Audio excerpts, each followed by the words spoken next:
Hi friends, மித்ருத்து cooking சேனலில் நம்ம இன்னைக்கு கட்லா மீன் எடுத்துக்கோம். கட்லாலே வந்து சிறுசு, இது சீசிம்பாங்க. இப்போ பாருங்கள், நல்லா கழுவி ஃபுல் மீனையும் சூப்பராக குடல்லாம் எடுத்து இந்த மாதிரி சதையை கட் பண்ணி வச்சுருக்கோம். ஏன்னா இப்போ தான் வந்து சாந்தெல்லாம் உள்ளே செய்யுங்கிறதுனாலே இப்போ நம்ம வந்து வறுவல் எப்படி செய்யுதுன்னு பார்ப்போம். கொஞ்சம் கூட மசாலாலாம் ஒட்டாமல் பிரியாமல் சூப்பராக பீச்சிலலாம் வறுத்து கொடுப்பாங்களே அந்த மாதிரி வறுக்கிறது எப்படின்னு சொல்லி பார்ப்போம்.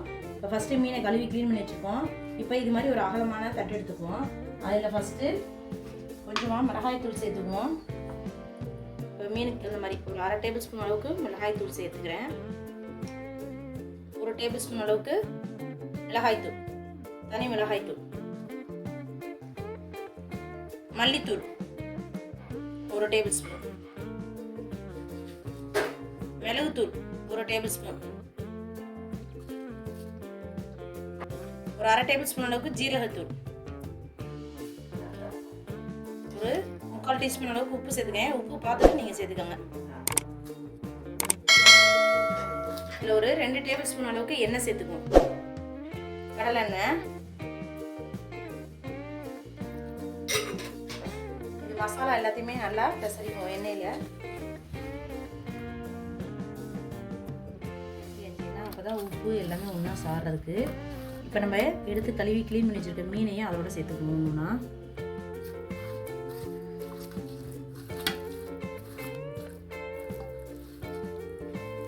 இந்த மாதிரி உள்ளெல்லாம் வச்சு நல்லா தடவி விட்டுருவோம்.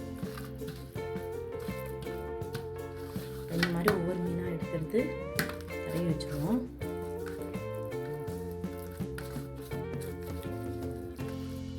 இப்போ நம்ம மசாலா எல்லாமே நல்லா உள்ளெல்லாம் ஃபுல்லாக கோட்டிங் ஆகிற அளவுக்கு நல்லா மசாலாலாம் பரட்டி வச்சுட்டோம்.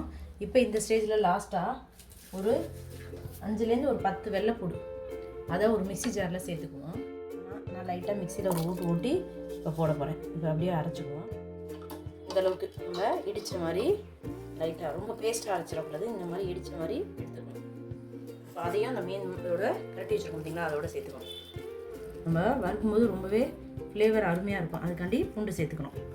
தட்டி போட்டோம்னா மீன் என்னடா கலர் வரலன்னு நம்ம கலரு அதெல்லாம் எதுவுமே சேர்க்க வேணாம். உங்கள்கிட்ட காஷ்மீர் சில்லி பவுடர் இருந்துச்சுன்னா அதை சேர்த்துக்கோங்க. அப்படி இல்லைனா மிளகாயை கூட ஊற வச்சு லைட்டாக பேஸ்ட் மாதிரி அரைச்சி போட்டோம்னா நல்ல கலர் கொடுக்கும். நான் இன்றைக்கி வந்து மிளகாய் தூள் தான் போட போகிறேன்.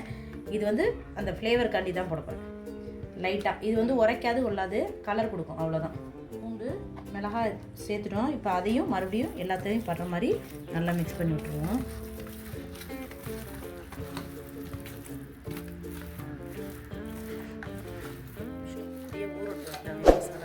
நல்லா அதுக்கப்புறமா பொரிச்சு எடுத்துக்கலாம்.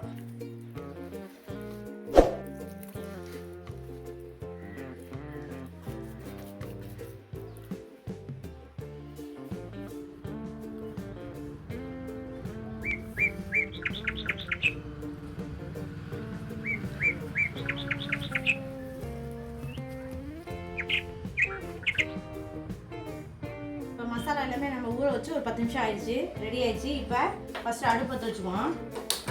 அடுப்பத்தை வச்சுட்டு இந்த மாதிரி ஒரு அகலமான கடாயாக இருந்துச்சுன்னா நல்லா முழு மீன் பொரிக்கிறதுக்கு நல்லா ஈஸியாக இருக்கும். அதுக்காண்டி நான் வச்சுருக்கேன்.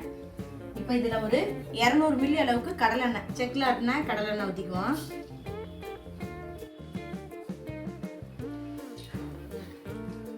கொஞ்சம் மீன் சின்னதாக இருந்தால் நம்ம தோசை கல்லையே போட்டு எடுத்துடலாம். கொஞ்சம் மீன் பெருசாக இருக்கணும்னா நம்ம இப்படியே வச்சு ஃப்ரை பண்ணி எடுக்கணும். நல்லா சூடாயிடுச்சு. நம்ம மீனை ஒன்று போட்டு பொரிச்சு எடுத்துக்குவோம்.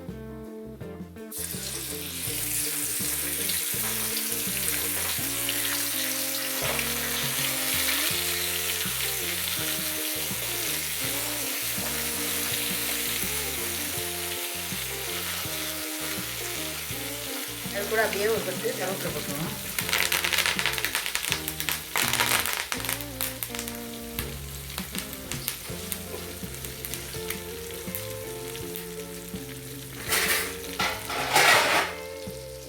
இது அப்படியே நம்ம லைட்டாக திருப்பி விட்டுக்கோம்.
மீன் நல்லா 2 பக்கமும் வெந்துருச்சு சூப்பராக.